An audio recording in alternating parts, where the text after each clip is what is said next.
In this video, we're going to have a look at solving trigonometric equations.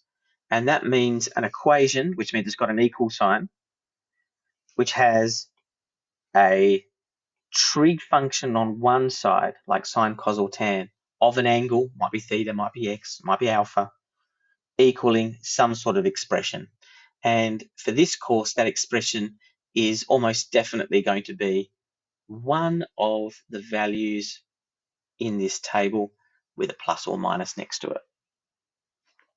Okay, let's remember what an equation means. Solving an equation means finding all possible values for the unknown, in this case theta, could be x though, all possible values so that this expression, this whole equation, sorry, is true. So for example, let's have a look at example 1 here. I've got 2 sine theta equals negative root 3. We need to find all possible values of theta which will make 2 sine of that angle equal negative root 3. That's what we're trying to do. Let me take you through these steps a little bit, and then I'll try and put it all together as we go along. Step 1 says rearrange the equation so that you've got it in this form. At the moment, it's not in that form because I don't have just sine theta. I've got 2 times sine theta. So the first thing we're going to have to do is get rid of that 2, and we can do it by dividing. So if I divide both sides by 2, I might even do it in a different color so that it stands out from the problem given. If I divide by 2, I will get sine of theta equaling negative root 3 on 2. So that's a straight rearrangement of the equation by dividing both sides by 2. And now I've got my right format. I've got a trig function on the left, sine of theta, and I've got an expression on the right. And even though there's a negative there, you can see from our information sheet that root 3 on 2 does exist. It's pi on 3. Yes, it says negative root 3 on 2, but remember the negative or positiveness of the value just determines what quadrant it's coming from. We know that pi on 3 is the base angle or the reference angle. It is theta hat. Okay, which is just what the next step is. It says work out theta hat. But before we do that, let me show you what I mean in terms of solving. What I said to you, remember, is we're looking for all possible values of theta such that the sine of theta is the same as negative root 3 on 2. So we know that sine of pi on 3, for example, is a solution. So theta equaling pi on 3 is a solution, but it's not a unique solution. If I show you Desmos here, here is the sine function.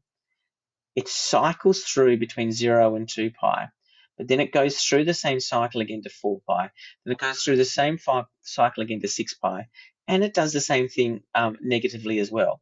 0 to 2, negative 2 pi, negative 2 pi to negative 4 pi, and so on. What I'm going to do is I'm going to illustrate the solutions to sine theta equals negative root 3 on 2 by drawing a line y equals negative root 3 on 2. So if I match this with this and look for points of intersection, we'll have angles of theta. So for example, here is one point of intersection, and this is a solution. So negative 0.866 is basically root 3 on 2, or negative root 3 on 2. So 4 pi on 3 is a solution. So is 5 pi on 3. So is 10 pi on 3. So is 11 pi on 3. So is negative pi on 3, negative 2 pi on 3, negative 7 pi on 3. And we could go on forever in either direction. So there's an infinite number of solutions. Not that everything's a solution, but the number of solutions is infinite. So we need to work out all of those solutions. Well, it's not quite that bad. Let me show you what I mean. Step 2 is work out theta hat. We just did that a second ago, but let me work out my way through it. So what I do is I write sine of theta hat equals, now I ignore the sign and just write root 3 on 2. And then I can say, therefore, theta hat is equal to pi on 3. That was from my information table. Theta hat is equal to pi on 3. Now let's have a look at the next step. This goes back to what I was saying about infinite solutions. Work out the quadrants based on the domain given. And this is what you will find in methods 3. In methods 4, that you can come up with an infinite number of solutions. But in methods 3, you will be given a domain And so you need to restrict your solutions to just this domain. So this domain is that theta is going to be between 0 and 2 pi. So let's look at step 3, work out the quadrants based on the domains given. So the first thing I'm going to do is really quickly just draw one set of axes, like so, for the unit circle. And I'm going to say, well, sine of theta is negative root 3 on 2. And where is sine negative in the unit circle? Well, using the cast diagram, we've got CAST. So sine is negative here and sine is negative there. These are the two spots in the graph where sine is negative. Then I'm going to just draw a couple of axes here because I've got two places where it can be negative. And I'm going to say, well, that means that sine is going to end up there from 0, or it's going to end up there from 0. So it's either going to be this angle, I'll do it nice and big, or it's going to be this angle. That's what theta is going to be. That's a bit scribbly, but no, I'll do that again so it makes sense. So that's what theta is going to be. So we've worked out the quadrants. Let's fill in the reference angle. Now you can literally write pi on 6 here, or you can just do a little tiny theta hat. I'm just going to do a theta hat. Theta hat, remember, is always between the unit line, that's that line there, and the closest x-axis. So theta hat's there, theta hat's there. Now we can have a look at the whole thing and say, I can now work out what theta is. Theta starts here and goes all the way down to here. So it goes to here, which is pi, and then another pi on 3. So what I would be thinking, that's my thought bubble, a bit dodgy, isn't it? Is that theta is going to be pi plus pi on 3. Pi plus pi on 3, which is going to be 3 pi on 3. That's what pi is, 3 pi on 3 plus pi on 3, which is 4 pi on 3.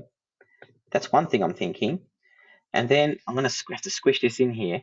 I can also say that theta is 6 pi on 3 minus pi on 3.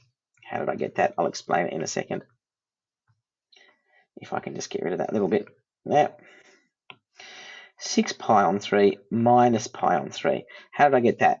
Well, if I look at this angle here, this angle, this theta, is all the way up to 2 pi, and 2 pi is 6 pi on 3 minus our reference angle, our base angle of pi on 3.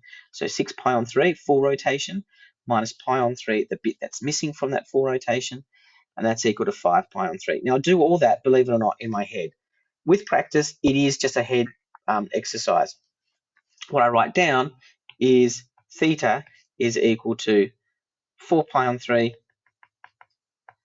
5 pi on 3.